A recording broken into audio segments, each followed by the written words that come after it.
Yo, what's poppin'? All my peeps, it is I, your host of the most Renaissance man who always thinks he can, and champion of the peeps, Patty Pitts, back in the yard of streams for another edition of the Raw Rewind, presented to you by Pitts and Sara's Wrestling Show, where we take no nights off. And you can't have the Raw Rewind without the best of the West. You can't forget about Sarah Marshall. What's poppin', girl? Hey, yo. Hello. Hey, yo. Hello. What's poppin'? How we doing on this fine Tuesday? It's all right. It's frigid here, Sarah. That's why I'm in my Bruins jersey. Gotta wear I don't my know what hockey that's sweater. like. What's the temp where you are right now? Let's get a 77. I'd kill for that. That'd be nice. No. That'd be nice. No. 77's okay. No. Not for late November. That's true. You know?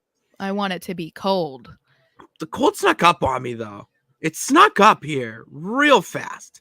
Because we were getting days of like 60s, low 70s, and then like some 80s. And then all of a sudden, boom, out of nowhere, it's 45 degrees. That's how it is when it gets dark here. It's like everyone's like, oh my God, it's dark by 3 p.m. And we're here and we're like, ha ha ha, because it's like still light out until like 5, 6 o'clock. And then literally like 3 days later, it's pitch black at 5. And I'm like, oh.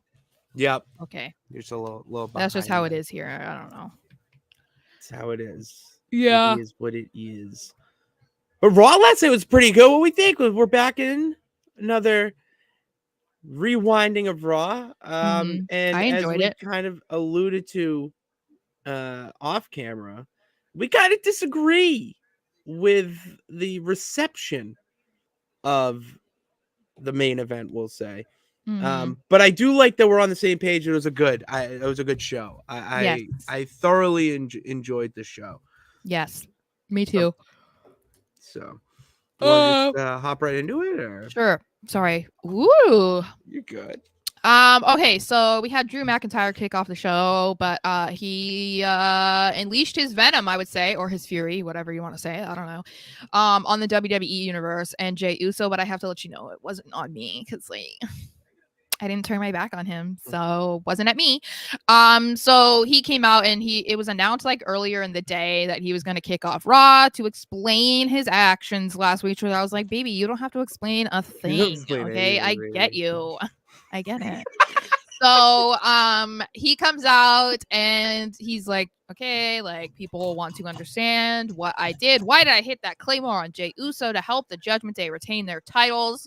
And he says, if you've been a fan of Drew McIntyre, if you know Drew McIntyre and you've been paying attention to him for the last like half of your life, then he doesn't really need to explain anything to you. However, he said, obviously Jey is a problem, and Jey has been a problem in his life, especially when we're talking about Clash at the Castle. And he says, unfortunately, Cody was basically a collateral damage, but it's fitting because he's the one who brought Jey over, so why not punish him also? And I was like, King, I wish that he was a Scorpio, because then I would be like Scorpio vibes, but I don't think he's a Scorpio, so whatever. You know his birthday? You can just look it up. Well, I mean, I guess if I knew his birth chart, then I could see if the he birth is chart. You gotta know the whole thing. Scorpio. Let's see. I don't think his birthday was recently, but no, he's in June. I think he's a Cancer or something. Of course he is. Right, my Cancer bros. So I thought it was funny because he mentions, people are like, why, Drew? Why? You're a traitor, blah, blah, blah. And he mentions how people were asking him if he actually became a member of the Judgment Day. And when he asks the crowd, do you think Drew McIntyre is a member of the Judgment Day? And I was like, no.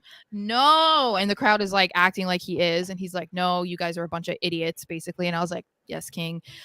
He berates them, as I said, for turning their back on him. How dare you? And talks about how Jey took a big moment away from his family, who he has sacrificed being away from for the last 12 years.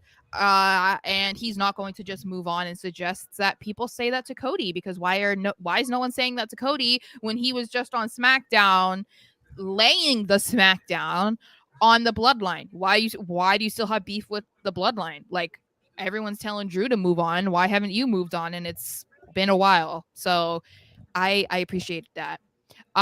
So eventually Jay comes out just saying yeet a whole lot, and then Judgment Day come out to back up their guy, which prompts Jay's team to come out and do the same. And it looks like they are about to just like go after each other, but then Adam Pearce appears out of nowhere. I feel like he must have He been did like appear. That he was was like really unreal. hornswoggling under the ring or something, because I was like, I don't know where you came from. You just appeared. Mhm. And he said two things that we needed to know by the end of the show, or within an hour, basically. He says that they need to choose who will be the two wrestlers competing in the match later for the War Games advantage, and also the Team Cody needed to announce who would be their fifth member. So first, let's get into what did you think about Drew McIntyre? Because this is why I texted you, I think, and I said, remember what I said about I don't know if it was this, maybe I was just thinking it, but I said, I don't even know how many weeks ago, when we were talking about a Drew heel turn, I said that he had to do something with the Judgment Day, or like on behalf of the Judgment Day, in order for him to get that heel heat, because people love Drew. So like he had to do something, and it's actually crazy. So it's crazy that, one, I'm right.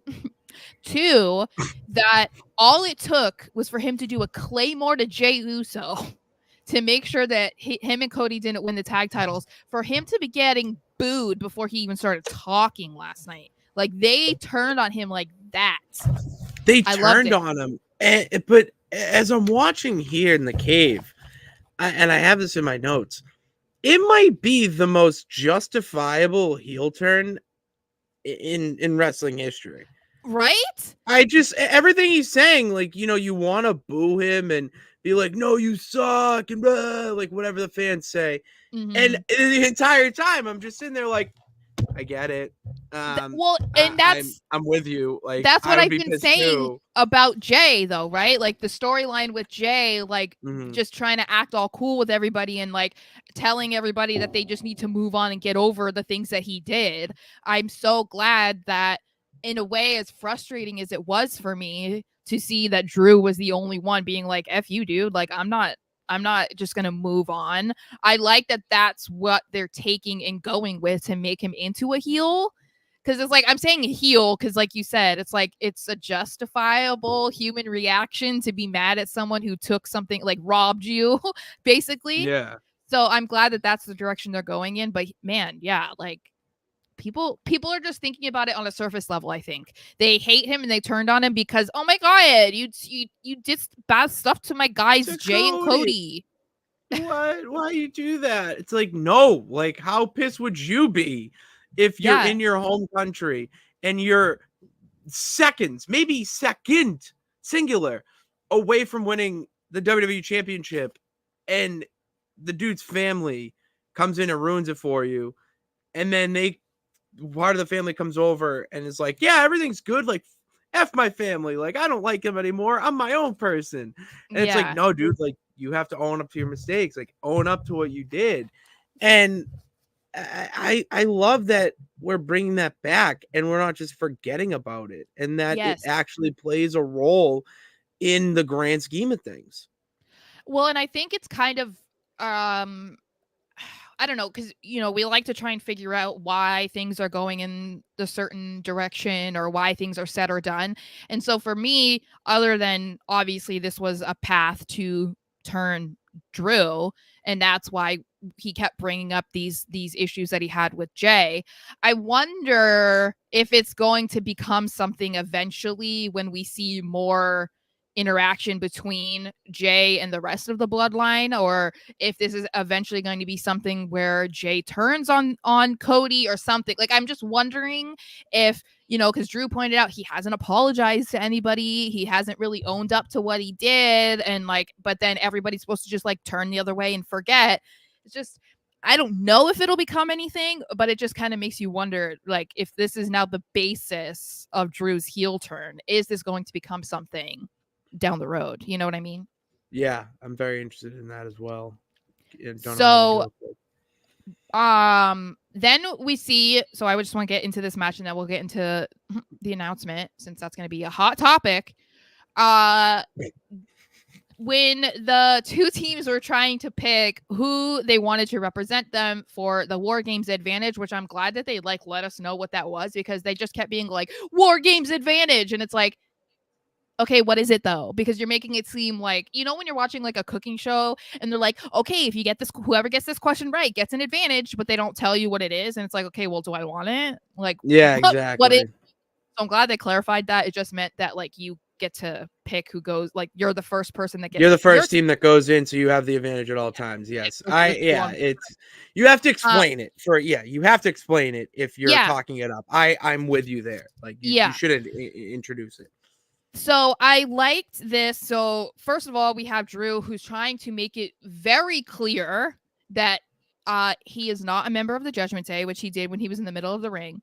Then he made it very clear again when he eventually showed up to the Judgment Day clubhouse, which is what they're calling it, which I love how it's like very clearly not even a room. It's just like a section backstage and they're trying to make it look like a room. I'm like, you couldn't very APA. Very APA. Yeah, it's like you couldn't have just at least made it look like or put it in a real room. One of those backstage rooms that they had the locker room and Vince's office. That's what I mean. Like, yeah, do something like that. Yeah. So then he made it clear to them, like, I don't like any of you, and I'm not really doing this on, you know, for a favor to you or whatever. They just kind of have common ground. They have the same enemies, I guess, right now.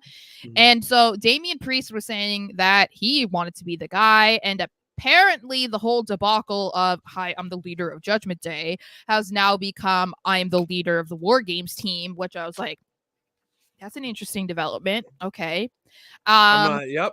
I know. Let's just leave that alone. Yeah. Let's just leave that alone. And then when Drew shows up, Drew basically says, like, no, dude, like, I'm going to be representing our team in this match. And Dame is just like, okay. And you could tell that Drew was like, I don't care like what you guys are going to say. I'm going to do it anyway. I'm going to the ring and I'm going to beat Jey Uso's ass. Yes. Like, yes. And it's funny because he said he wanted to beat Jey, but they hadn't even picked Jey. But that is why basically Team Cody picked Jey. So we do get to see Drew McIntyre versus Jey Uso for the War Games advantage.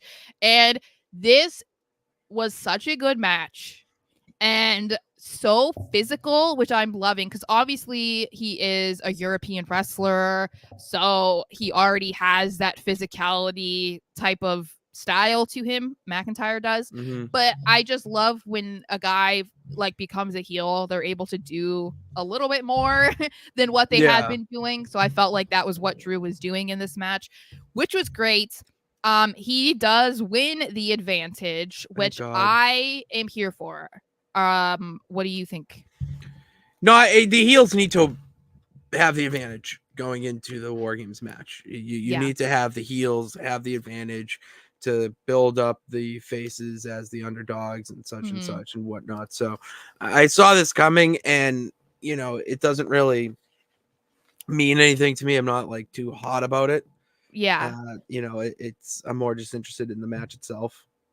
I think it might add a little bit more to the drama within the group, like Judgment Day team, just because it's like, you know, Damian wanted to be the one to do it, and now Drew can be like, well, I got the advantage, like I'm calling the shots, like this is my I'm the leader because I got the So that's what I'm saying. Like there might be some drama, whether or not they show up on SmackDown or even if they're shown. I would assume, given how much they show Judgment Day throughout the episodes of Raw, that they're gonna have backstage segments or something like that at Survivor Series. So I wouldn't be surprised if there's that kind of drama, even maybe during the match. I don't know. Maybe when they're coming out of the cage, trying to figure out who's first and then who's next. Like I think that could be something.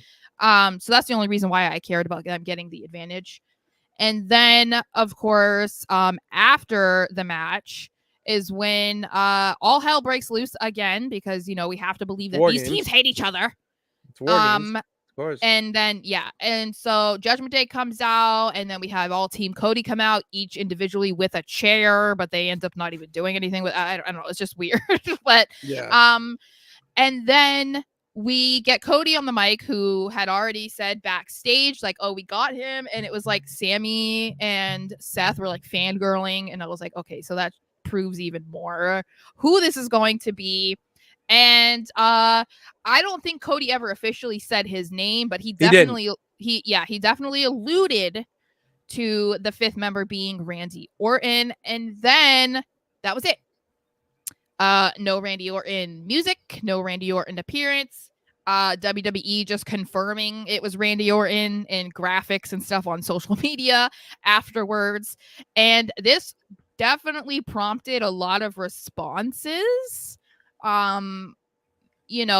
People had been saying that he was going to be the guy. So the audience had started chanting Randy at the beginning of the show. Everyone assumed he was going to show up, and then he didn't. So this is where we differ. And I already see that Richard is backing you up. So before you even said it. But anyway, that's a peep right there.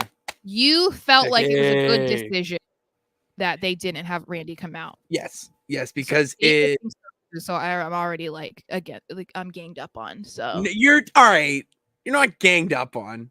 Yeah. All right. This is all right. So it's a smart move to not have him come out or even mention his name right now, because it's not about him. You want to save his return for Survivor Series. You don't want to water it down by having him show up on Raw, just show up and that's it. Like, it does nothing.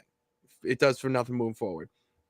Now, teasing it is all about two things. One, the obvious, to sell tickets, get people to watch it on Peacock, whatever, business side of things. The second is for the simple reaction we got out of Jey Uso. The facial expression he made was the exact reaction or end that they wanted to portray to the WWE universe. That when Cody's alluding to his nicknames and personas, whatever you want to call them, Jay is in his head like, oh shit, it's him. And it's another layer to exactly what Drew's talking about, of people he wronged while he was in the bloodline. And now he has to team with another person that he screwed over in the bloodline. And it's someone that, yeah, it's a Drew who cost a title. Cody, he cost a title too. Sammy, a little bit more. But Randy Orton, he took out for more than a year. 18 months. Thank you. Only strengthening my point. And the barbaric way that he did it, or they did it, whatever, with the stairs. I mean, the videos that have been posted by many members of the IWC, and that the stairs shot and that whole just annihilation, really, of RK Bro. That is such a key piece right now to War Games, and this whole Jey Uso story, the bloodline story, low-key rejuvenating it. You needed that moment to happen on Raw. The moment of Randy Orton coming back and whatnot, that saves off his Survivor Series. That's going to be a whole chapter. But if it's, but this is but then that goes against the argument too. It's not about him. So if the story is not about him, then you're saving his return to get a huge pop at the show. Why not get it over with on Monday if it's not about him? Because it's not about his return. Building it. It's all about building it. It's all about building and the return and making it, I don't know. To me, we could have gotten the exact same reaction from Jey Uso, and possibly an even better reaction from Jey Uso if it happened on Saturday, and then he's being forced to deal with the situation right then, and he can't just be like, oh no, because if we're pretending that wrestling is real, right? Like this is real life. Yeah. Let's be having conversations right now with Cody and his teammates and being like, oh my God, like, do you guys not understand what happened and why Randy was out? Like, what am I going to do? Like, can I trust Randy? Do I have to have a conversation with him? Like, I am worried about him being on our team. Like, he's going to hate me, blah, blah, blah. Like, we're going to say between Monday and Saturday, that conversation's happening. Right. But like, on Saturday, he's in a cage with Randy. And that's like his life is flashing before his eyes, but he has a job to do, you know? Yeah. And so to me, I feel like that added tension, granted, we're going to get it regardless. I'm not saying that we're not, but Yeah, I I just know. feel like that would be more entertaining. And to me, it just felt like, I don't know. I guess I wish that we could have gotten Randy on Monday. It would have even been fine if he literally came out and it was a minute on television and that was it. But I think part of my disappointment, other than the obvious, I think it's partly because we're ingrained with returns in WWE and they don't ever just name somebody and then that person doesn't come out. You know what I mean? So I Yeah. think that that's part why it's kind of problematic to me, because it also just felt like it could have gone better too. Like even if it was just an announcement, I feel like having it literally in the final seconds of Raw, it's like it could have been a little bit hyped better and not been like, oh wait, that's it. Like, because that's how it felt. Like Cody's still talking and it's like cut. And it's like, okay, I don't know. I also believe that they know what's going on in the IWC and how many people have been saying it's Randy. Can't wait for Randy Orton to come back. So they're on the pulse with how people are talking about online and fans and whatnot. So just alluding to it satisfies them up, like kind of edges them to the point where they get it and they let their imaginations run wild. Mm-hmm. And so that when they get that moment at Survivor Series, seeing him for the first time, it's even bigger. And I get, I just, I understand the little detail, and since I know it's Randy Orton, Yeah. and I just needed the whole, how was he going to announce it? He said Legacy, he said Viper, he said Apex Predator. Mm-hmm. That's all you need.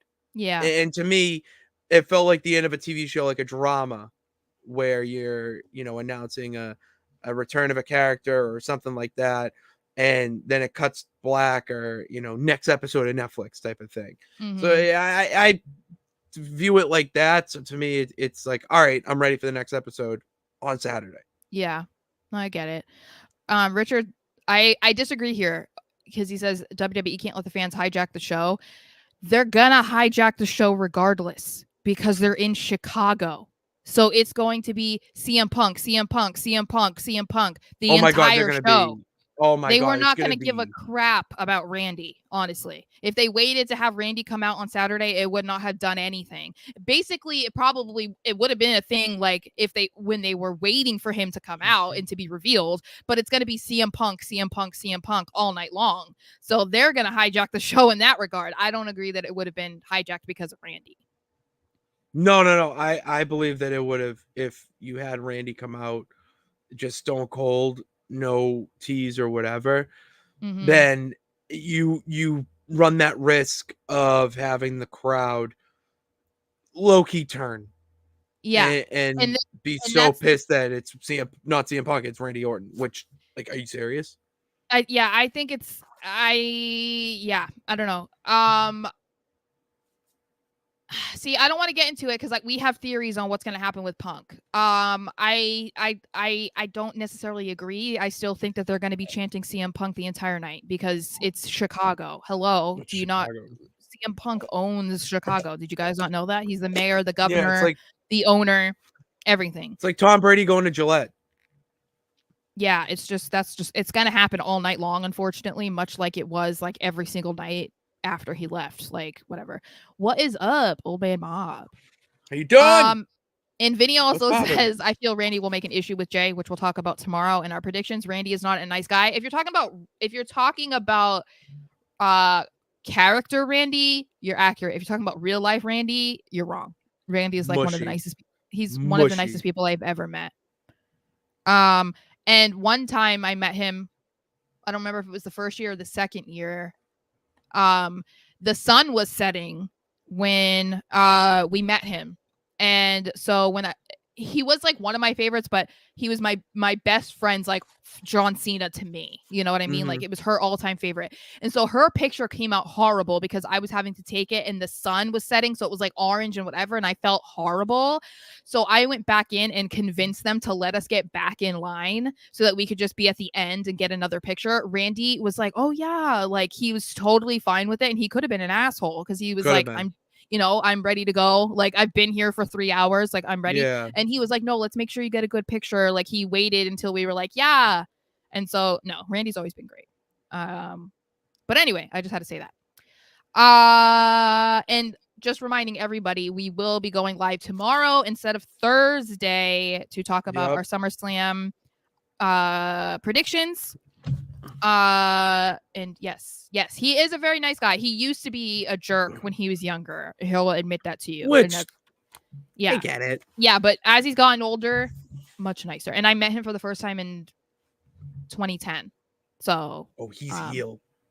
He was heel. Yeah, bald not Randy. 09. Well, yeah, well, no, but it was like he was like That's kind of. No, he was too. bald Randy. He was bald Randy, I think, one time. I'd have to look at my pictures. That's when he was the Viper. It was a real Viper. Yeah, when no, that was sinister. I know. He's very nice. And he liked the picture I had taken of him. So shout out Randy.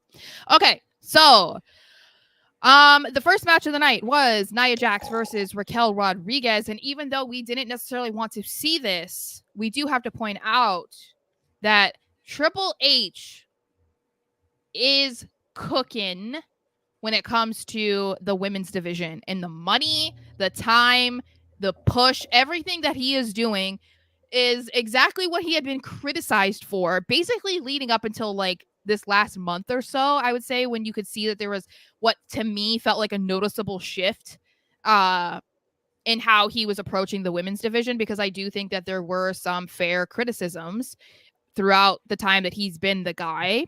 But last night, someone said that they believe it was a total of 28 women that were shown on the show. There were 6 segments throughout the show that included women, and the segments and the matches totaled about 40 minutes. We had 3 women's matches also. So shout out to Triple H, because it's about time, especially for Raw, because we've been saying that the Raw roster was the weaker of the 2 shows. But you wouldn't feel that. You don't feel that watching Raw recently. No, you don't feel that at all. And it felt like it wasn't forced either. You know how and this can be for both sides too, where it just feels like, oh, another men's match, a women's match, just back to back to back. Like, it's very well spaced, and not just between men and women. Men match, women backstage, vice versa. It seems just very well spread out, where you're not like, let's see something else. Like, it has a nice flow to it. And Triple H and the whole creative team really are doing a fantastic job of highlighting everybody. What is David meaning? I said SummerSlam? I don't know. I saw that too. I just ignored it. I'm like, I was talking about SummerSlam with Randy. I'm so confused. Yeah, anyway, that's where you met him. Okay, I don't know. Anyway, so it's very refreshing to see this, and I'm just glad because it's getting me more invested in the Raw roster, because we were saying like from the draft that it was like, no, SmackDown's popping, like this and this and that, but now it's like, no, they're pretty equal, so I'm happy for that. And I was pleasantly surprised about this match in particular, Nia and Raquel. This is something that we said, I put the clip up last week, that this is not a feud that we wanted to see, nor was it necessarily a match that we wanted to see, but I didn't think it was that bad, all things considered. It wasn't a bad match. I thought it was pretty solid. And I felt like there were some really good moments in it, and I felt like they both had moments that they looked good, which I felt like it was important, because Nia hasn't looked great upon her return. And although, there is an argument to be made that Nia and Raquel were more of an equal pairing to be in a match, because Nia's a bigger girl, Raquel's a bigger girl, they're strong, they're bigger, whatever. It's still not equal. But Raquel showed off her strength in this match, and we almost got like a really cool finish which I thought was still kind of a cool finish because you thought Raquel was going to like pull off the impossible, you know, like when John Cena picked up the Big Show or something. You thought that was going to happen with Raquel, and it didn't. And it ended up in Nia winning via squash, basically. I think she calls it the Annihilator. Is that what she's calling her bonsai drop or something? She's calling the Annihilator. She hit the Annihilator, which shout out to that. The Annihilator. That is a really good name. I was just going to say that, like, the Annihilator. Like, girl, I don't like to give you credit for much, but I will give you credit for that if you came up with it, okay? Or whoever did. Champ's got to give credit where credit's due, and that's a good name for a finisher. Yes. So I felt like it was actually a pretty good match. I wasn't sitting there being like yawn, you know, like wanting to turn the channel. I was like, okay, that was pretty solid for what it was, you know. Yeah, I'm agreeing with my man Vinny here in the comments that I'm just not the biggest Nia fan anymore. I don't like she's okay. I just as long as you're putting on a good match, I don't care. Yeah, I mean, I'm not a Nia fan. I wouldn't even say that I'm a Raquel fan, but like I appreciate the fact that they're on television, I guess, and that this match that we criticized and we're like, we don't want to see this, wasn't that bad. I was expecting it to be a hell of a lot worse. You know what I mean? Oh, it could have been silly. It could have been very silly and overdrawn and dragged out and, you know, what's the word I'm looking for? Like bumpy. Like very just slow, but it wasn't. It felt like two strong women who can do, you know, put together a good match together. And to have the finish be Nia hitting that Annihilator and not have it feel like four. It was very well done. I was a fan of it. Agreed. Surprisingly, then we also had another women's match, which was cool because you don't really see that often. This was match of the this was unbelievable. I know. So we had back-to-back women's matches, which was awesome. So we finally get to see Becky Lynch versus Xia Li, and I'm just like, I have so many thoughts about this, but my main takeaway, other than the fact that this was a phenomenal match, and like you said, probably the best of the night, this is why Becky Lynch is better than every other woman of her era. Hands down. I don't care that I've been getting dragged online for saying Becky's better than Charlotte because everybody just wants to say Charlotte's the best. Charlotte's the best. And it's like, because that's kind of been drilled into your head. And if you say otherwise, then you're somehow like, you're wrong. Not a fan of women's wrestling. And like, you don't actually understand. No, guys, Becky is hands down the best, especially the best of the 4 horsewomen. If you don't agree with me, that is fine. But I'm telling you, you're wrong. But this match, there could be an argument made, I guess, that maybe Xia could have won. I think that that's a possibility had it happened at a different time, even if it happened a week from now or 2 weeks from now. I think the fact that it's the go home show to Survivor Series and they literally just added Becky to the War Games women's match, I think that's kind of why they had Becky win more than maybe they would have. But other than how great Becky is, and we talk about it all the time, who's had a hell of a year. Xia Li, I'm sorry. I sit here and I question every single writer who ever didn't want Xia on TV. I just want to understand, like, this girl can wrestle. This girl put on I don't know. I don't like to use this system, but a 5-star match. Oh, like, you're not a Meltzer girl. Yeah, but you know what I mean? Like, yeah. This was Xia against one of the top women on Raw. And you wouldn't have been like, oh, wow, like Zaya's not on her level. You know what I mean? Like, no, that thought would have not crossed your mind at all. This was a killer match. There were a few times where Xia, you thought she was going to win by count out when there was one move where she had her up in the ropes and then she hit her with that kick and Becky was slow to get up. And I like how they're protecting that kick and making it as strong as it is, or as it is really. Because that's something that you need to have when you build up someone like Xia Li.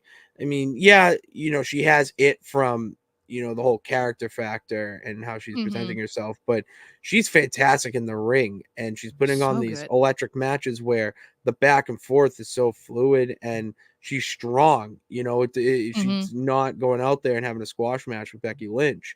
She's Right. putting in a match where even people in the comments are saying that they thought she was going to win. I honestly thought that she was going to pull off the win and then Yeah. stare down Isla before their match tonight. Actually, Lyra. what I say? Isla. You That's said Isla Dawn, yes, Lyra Lyra. Valkyrie. It's Lyra, not yeah. Valkyra. Yeah. I I love think that her. says a She's lot about how they all view her too, because she's doing double duty right now. She has a match on NXT for the women's title, and yet she's still on Raw having a killer match with Becky Lynch. To me, this is why it's so cool to think about, like, as we said, that DX is running WWE now.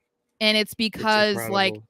they understand talent, and it's to me, I think that's why their perspective is so important, because we criticize things that Vince did, obviously, and most of it is warranted, but that is because he never had the brain of a professional wrestler. It was always of a booker, of a company owner. And it's like, obviously you have to have that aspect too, but when that is the only way you view things, it's problematic. And that's what we say with like Tony Khan. Like, criticism of Tony is he like grew up a fan, and so it's very difficult for him to like separate that out sometimes with the way he puts shows together or how he conducts himself, in person, online, whatever. It's like he can't let go of that fandom, and that's a problem. And so I think for Triple H, other than the fact that he is, of course, the CEO's son-in-law, and was groomed for years to get into this position, or what you thought would eventually be this position.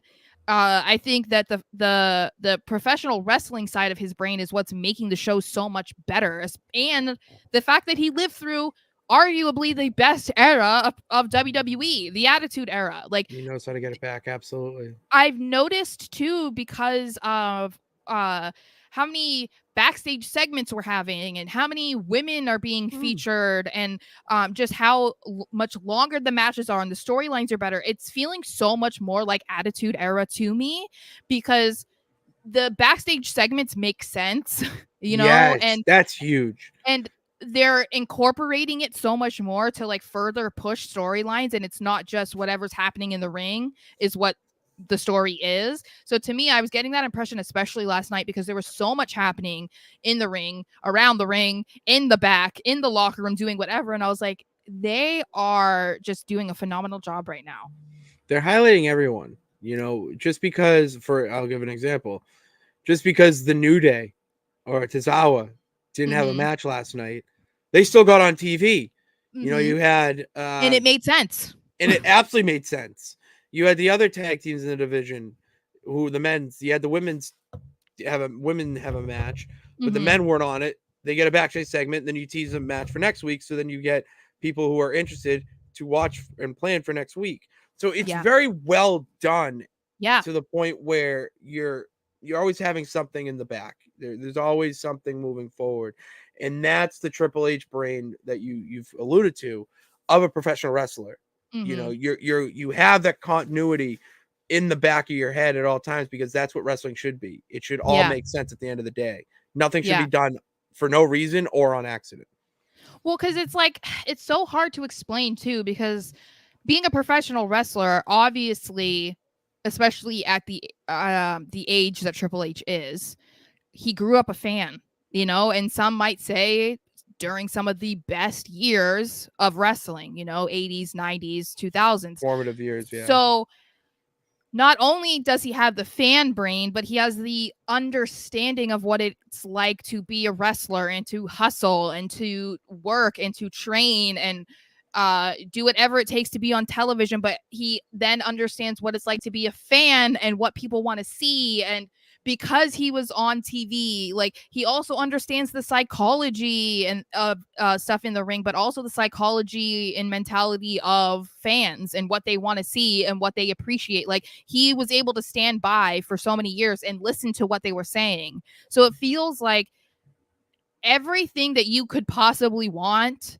in a guy that's running a wrestling company, Triple H has it. And it took him maybe a little bit to get there, but it's the same argument that we said about Shawn Michaels when he first took over NXT. Like, he wasn't just going to come in there and just make it into an A show immediately. No. And I think that is something that people kind of forgot when it came to Triple H, is they didn't really give him the growing pains. Like, give him some grace to kind of like try and figure it out. And I feel like he's hit his stride. Like, it's perfect timing because we're getting into Rumble season, then we're getting into Mania 40. Like, it just feels like everything is going according to plan. You know what I mean?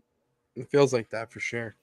Absolutely feels like that. So I also wanted to mention really quickly, obviously we saw the two teams come out for the War Games match on Saturday. We had Damage Control come out through the crowd, and then we had Charlotte, Bianca, and Shotzi, poor Shotzi, coming out too, and they all were brawling. And you know, it was a great setup, I guess, for the match to show like, oh, they're building this feud, like they really want to fight, ha ha ha, you know, like cool. But the main takeaways that I took is Bianca looked hot AF, girl. When does she not? But I mean, come on, that leather outfit, girl. Did you really have to go that hard and make those other two look like scrubs? Like, are you being on? Like, come on. And my other takeaway was Shotzi just looks so out of place. Shotzi needs a big moment in the War Games match. She needs like I hate to be that guy that's like, you need to jump from the top of the cage. But like in all seriousness, she needs something like that to be like, all right, she can hang. Well, her team is literally like three of the, you know, some of the best women in the company.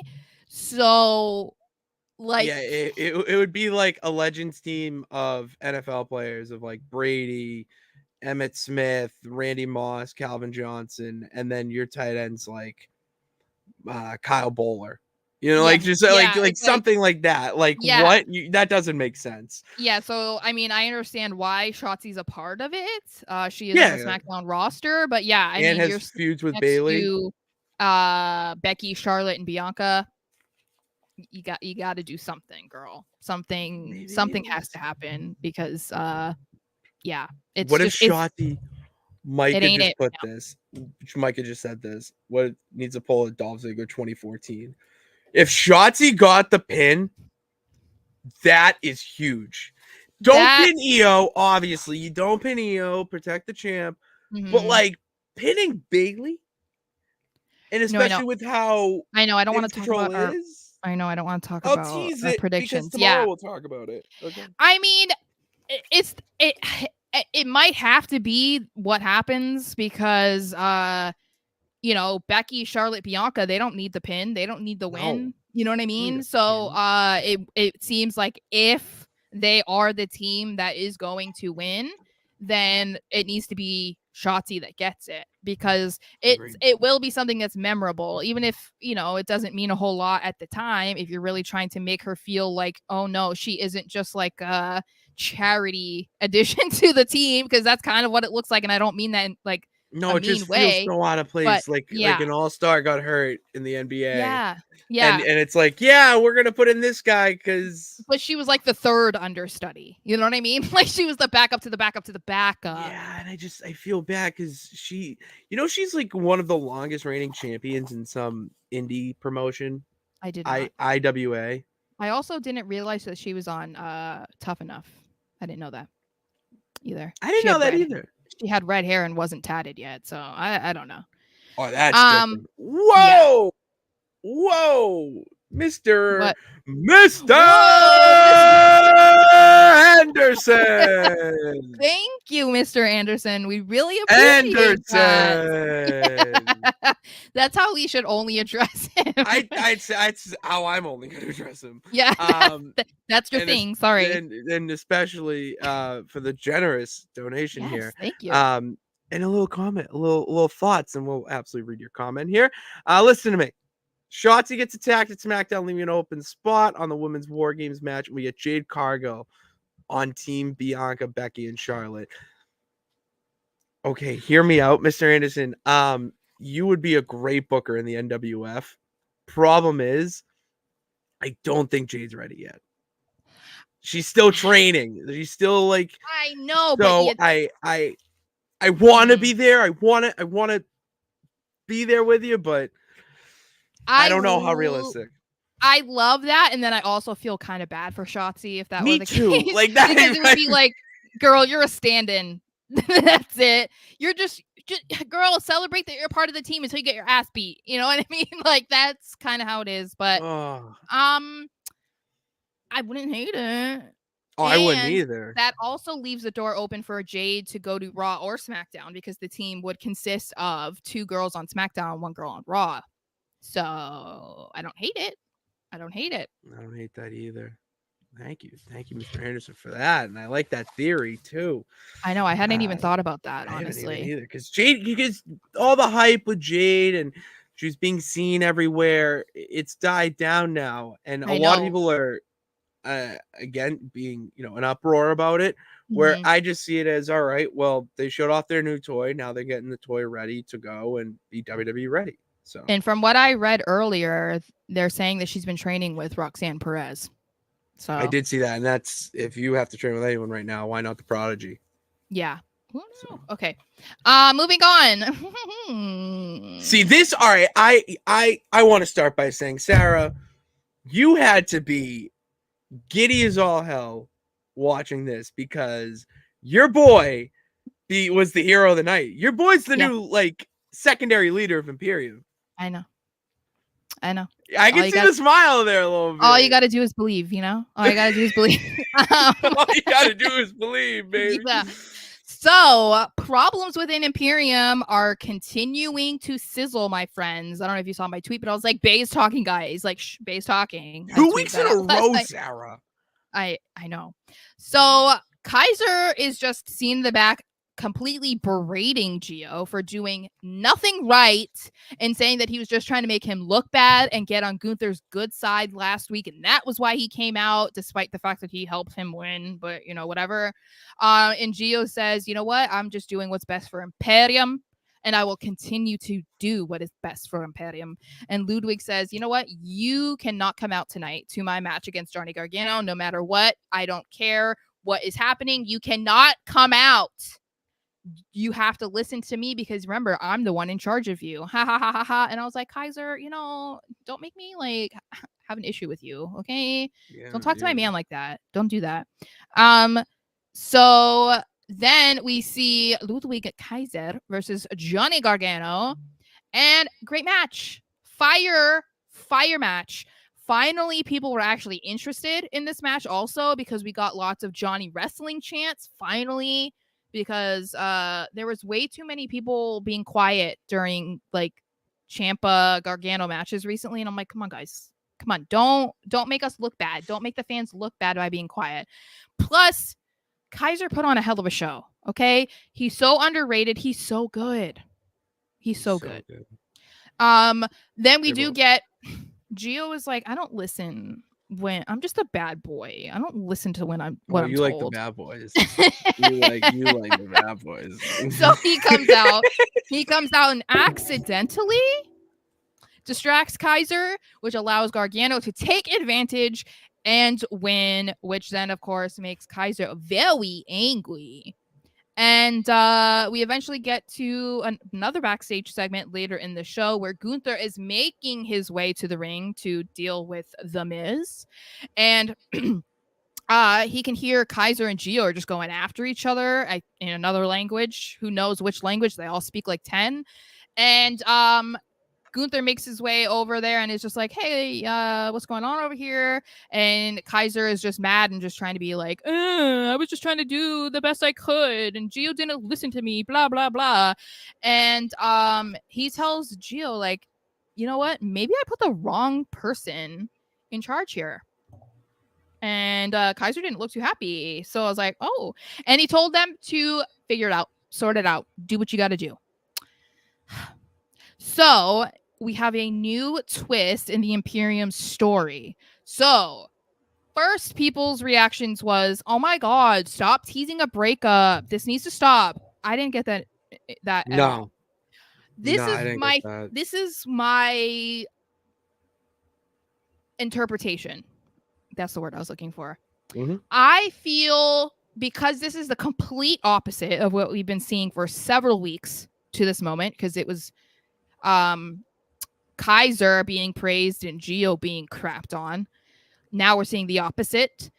I feel like this is Gunther's way of like reverse psychology. Like he's trying to make the two of them stronger by kind of like feuding and trying to be like, okay, who's better? You need to be better. You need to get better at this. Like, I almost feel like he's just trying to manipulate them into being better without just like saying it outright. Do you know what I'm saying? Like, Yeah, it's a more subtle approach than what Bobby Lashley is doing with the Street Profits, now Suit Profits. It's yes, basically yes. the same thing That's that's on that's how I Raw. was feeling it. Yeah, Yeah. without Bobby just basically being like, "You guys suck without me." Gunther Yeah, sucks yeah. saying it, but it's like, you guys can't even like help each other out the right way, or one of you's doing, Exactly. it's like that's how it felt to me. They're very subtle ways of encouragement, and sometimes, I mean, I just have experienced this in my life, in my work environments, where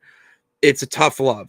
Hmm. They're not being mean, they're trying to get you to think like them and think for the betterment of the business or the team in this instance. Yeah. And you have to, sometimes you don't have to have, outright, I want you to do this, that, and the other. It's just more like, no, I put this guy in charge, prove me wrong. Yeah. And that's all he's doing. I don't, there hasn't been any sign to me that there's a split, because he's putting someone else in charge of another person. He's not like, I don't want you guys near me, I don't Right. need you, because that's not Imperium. Imperium is for everyone to be better, and he wants them to be on his level, Hmm. because of look how dominant he's got to be while he's on that level and what he's doing. So I Yeah. don't see any splitting up with this at all. I think the complete opposite.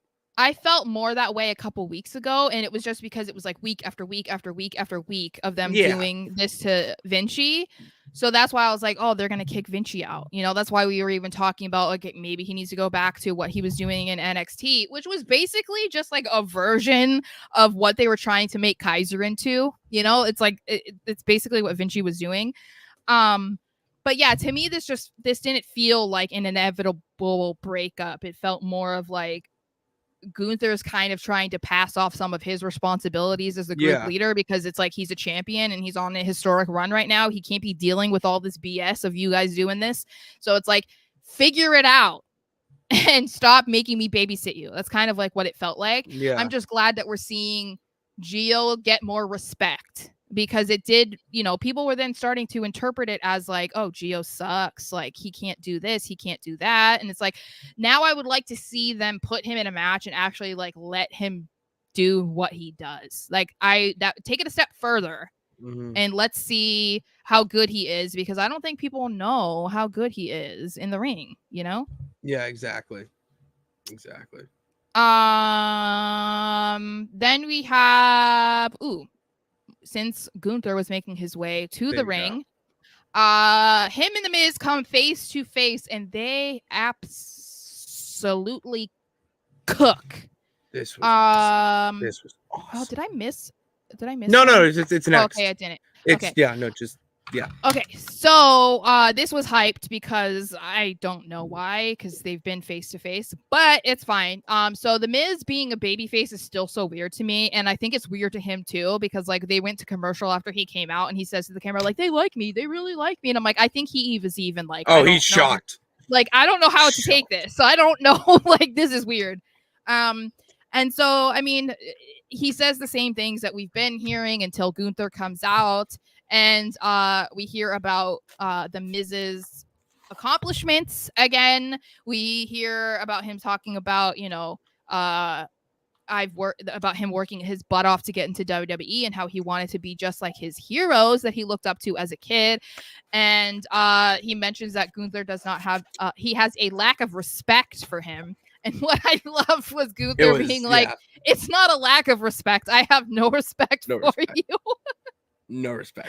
Like whatsoever. King.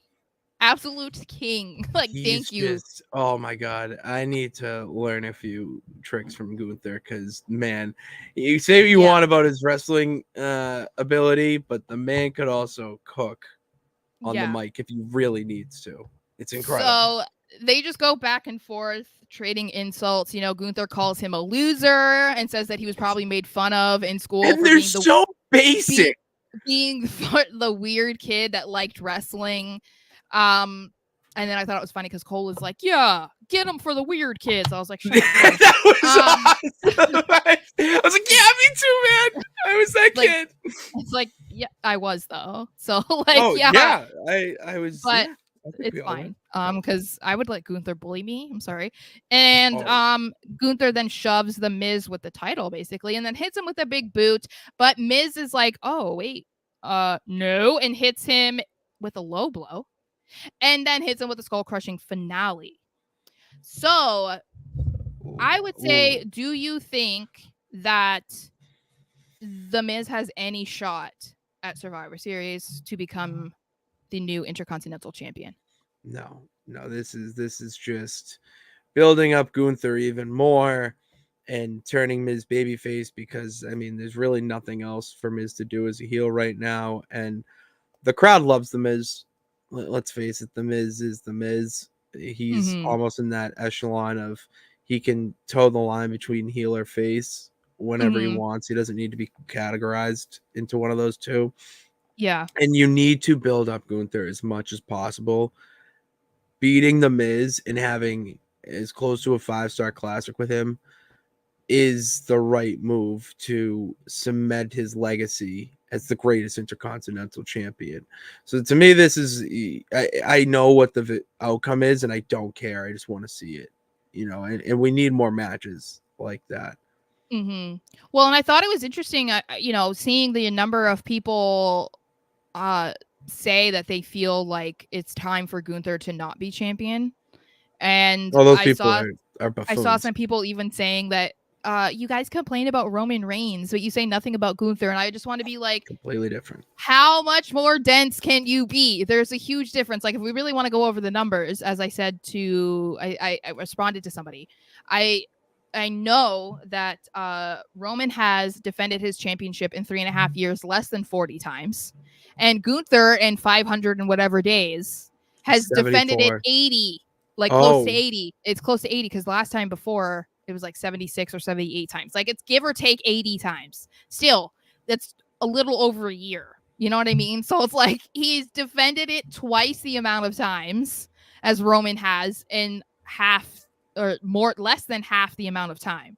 So I think someone made an interesting point. I think that it's more so like what Gunther had said, where he feels like he's outgrown the championship. I don't necessarily agree, but I do think that whenever they're going to put him into the main event picture, they need to do that or kind of have like a story like lined up before he loses the Intercontinental Championship, because I would hate to see him lose the title and then kind of just like float around and then waiting to figure out like, okay, how are we going to get him to start feuding with Seth, or like how are we going to get on this? And I feel like he should be champion until the Rumble, because if he loses it at Survivor Series or on a random Raw, makes no sense. Yeah, then the Rumble isn't until the end of January. So it's like there's no point in him starting a feud with Seth Rollins in that meantime, because it's like there's no show that they could do it on, like a pay-per-view, I mean. So as much as some people want to believe that Miz has a chance, I don't think so. I think Miz is just the latest victim. Yeah. In the hall of pain. And that's just what it's gonna be, okay? I mean, it's a solid feud. But Mr. Anderson says, we had the same. We clicked it at the same time. Actually, crazy. Who should be Gunther? Great question. Ladies first. I honestly, I don't know. I think that the easiest answer as of right now is Chad Gable. I think that because of their history of matches together, it makes sense. And I think that if you're trying to like push Gable into like a new echelon of the wrestling, industry in WWE, whatever, then you put him in, a solid singles run and have him be the champion. I love my way of having Gunther lose the title, and that's him winning the Royal Rumble and just dropping it and forfeiting it. Like, he don't give a, because he's like, whatever, I'm on to bigger and better things. Because to me, it also plays into him saying, I've outgrown it. Okay, let that man go in at number 1 again at the Rumble, right? Have him last the entire time. Have him win the Rumble. Call out Seth Rollins right away, saying, I'm challenging Seth, right? And just be like, all right, I don't need this, and have the Intercontinental. I just drop it. I just love it, because to me, that's like so on brand. It fits what he's saying. It fits his gimmick. It fits everything. I love that. That's how I want him to lose it. I don't want him to drop it. I want Chad Gable to get his moment, beating Gunther and becoming Intercontinental Champion. So then it happens at Rumble. Yeah. And then Gunther Gunther's so pissed off that he lost the Intercontinental title that he may not even be in the Rumble. Yeah. Or he is, like, for story purposes, he may not be in the Rumble. Hear me out. Right. Well, because he had and then he just goes right into insert GM's office, probably both GMs because it's the Rumble, and just demands, like, just takes no for an answer. Does not take no for an answer, I mean. And goes in at 1, 8, 30, I don't care, but just goes in and then just wins the Rumble. I would love for it to be that is how you book that well.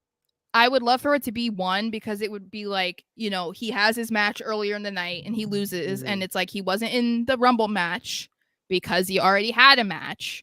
And I would love for him to do kind of like what happened with Becky, but it's like number 1. You remember when Becky came out? And Lana?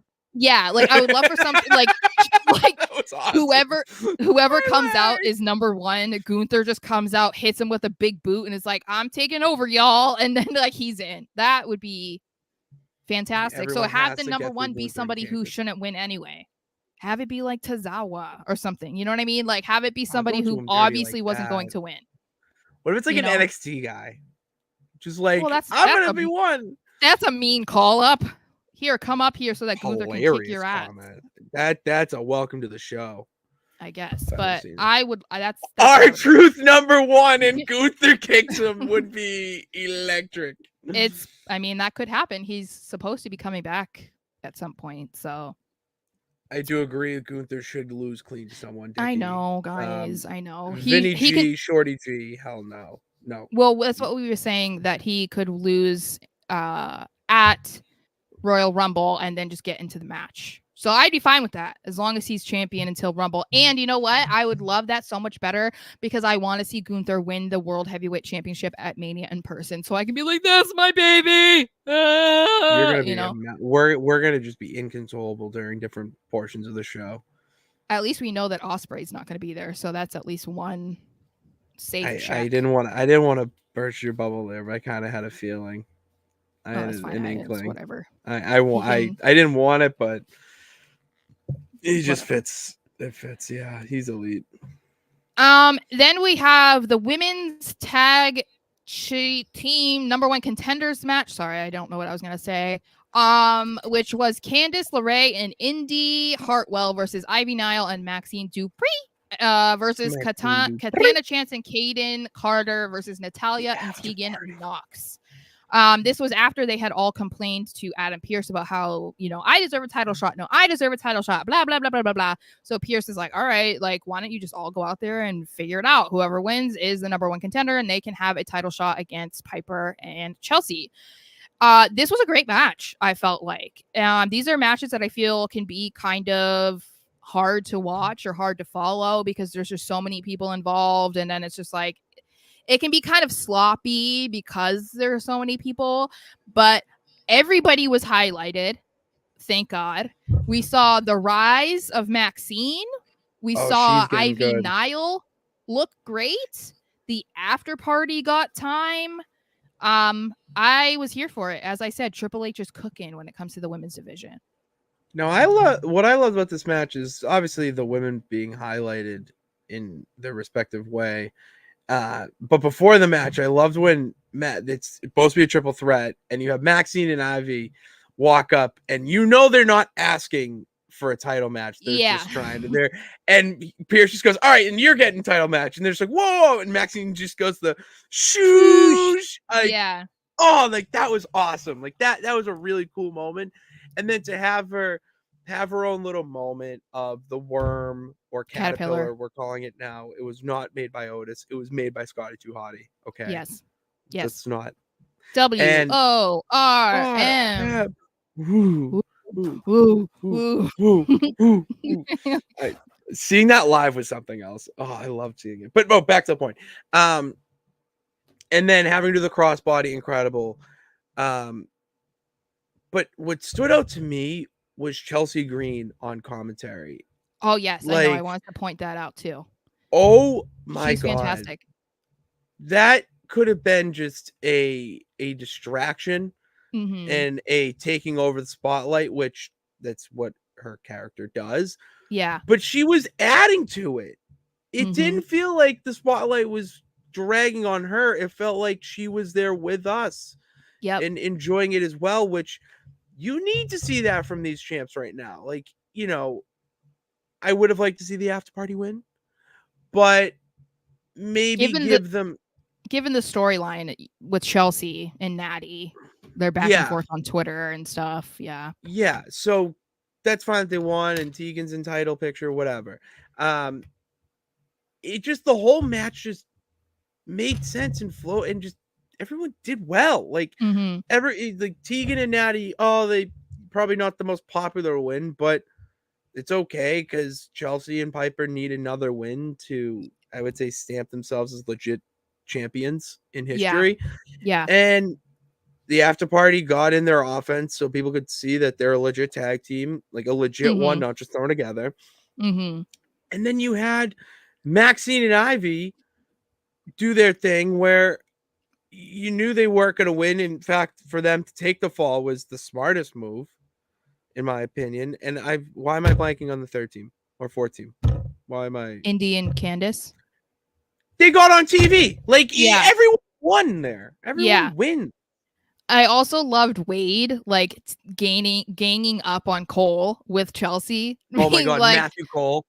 Yeah, and saying like, "Oh, don't worry, like he gets names wrong all the time. Just ask Candice LeRae." Like, that's a great callback. I was like, "This is why Wade should be on commentary with Cole on every show." Like, I would love to listen to Wade and Cole. Like, I think I prefer them over Cole and McAfee. I like Wade. Oh, because I like it better. That's the wrestler. That's the true wrestling diehard in you. I just prefer that. But yeah.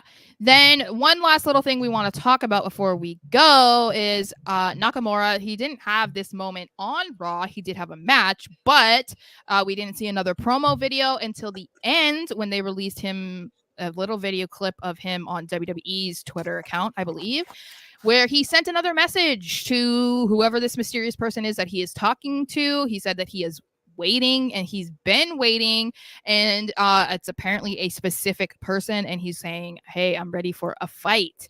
So of course, because everybody is still believing that it is CM Punk, that gained even more traction after this video.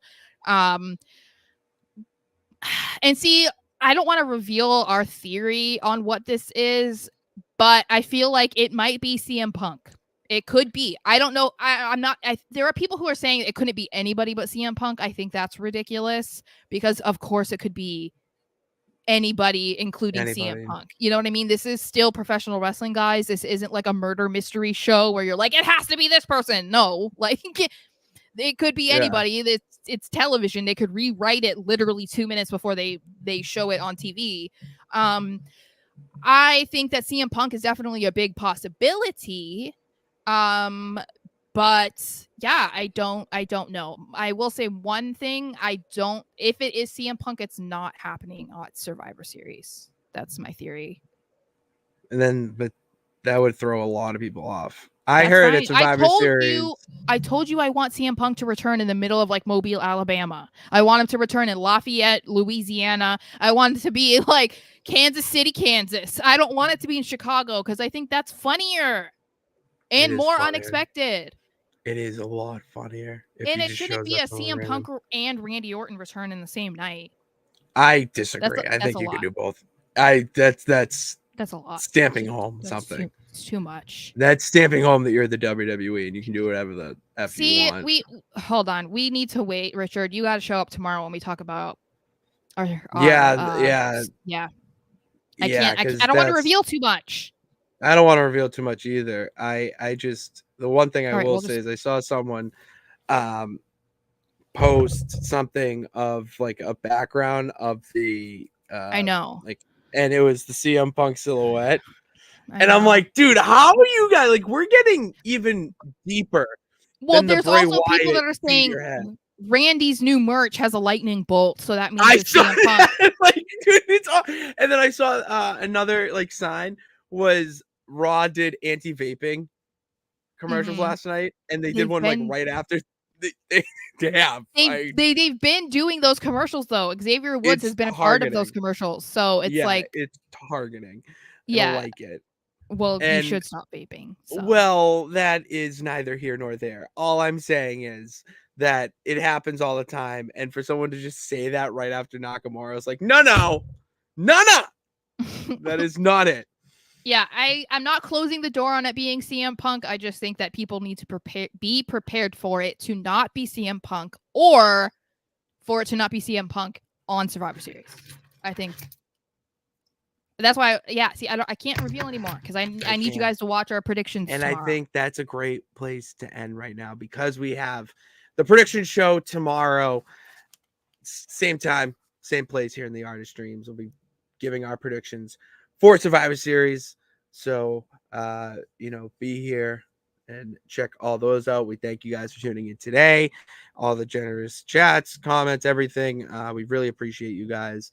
And, love doing the show and putting this on for you. So, and you know where to follow us. And if you don't, just hit that subscribe button, hit that bell notification when we go live. Check out our archive videos of our other thoughts and predictions on certain things. I mean, we have some heat in the comments over what video did you send me? What was it? The Logan Paul video. Oh my god, the Logan Paul. Get a job. Okay. I All have right. one. Who is this Same. Sara chick? That was another one. I was like, I'm that Sara chick. I'm that chick. That should put that on a shirt. That should be the I'm that chick. I'm that bit. Yeah. I'm that chick. Well, I would love to say that word. I'm that bitch. Yeah. I think we can say that. Just when I'm not cutting it into a clip. Yeah. Yeah. She's that bitch. So don't mess with her. But no, hang out with that bitch and the champ tomorrow. Survivor Series predictions, check those out. And just obviously Survivor Series on Saturday, no SmackDown breakdown, because we will be doing something along the Survivor Series stuff. So tune in. Then you know where to follow us. It's on down description below for all the social media handles and whatnot. And then if you're into stuff that's not wrestling, Sara over at Musket Fire killing it with Patriots content, and then me doing all the nonsense Patriot stuff over at twitch.tv/nonsense sports network tomorrow. I think I'm going to have to do it earlier because we have a crazy day tomorrow. So we're going to have to do that stream a little earlier, around like 4:30, twitch.tv/nonsense sports network, where my Patriots team, the militia, takes on Los Gigantes. Sara, I hope I win, and I hope the Pats whatever. But until then, enough of my royal rambling. Thank you guys for tuning in. God bless. Remember that you can do it. All I gotta do is try. We will see you tomorrow. Yeah.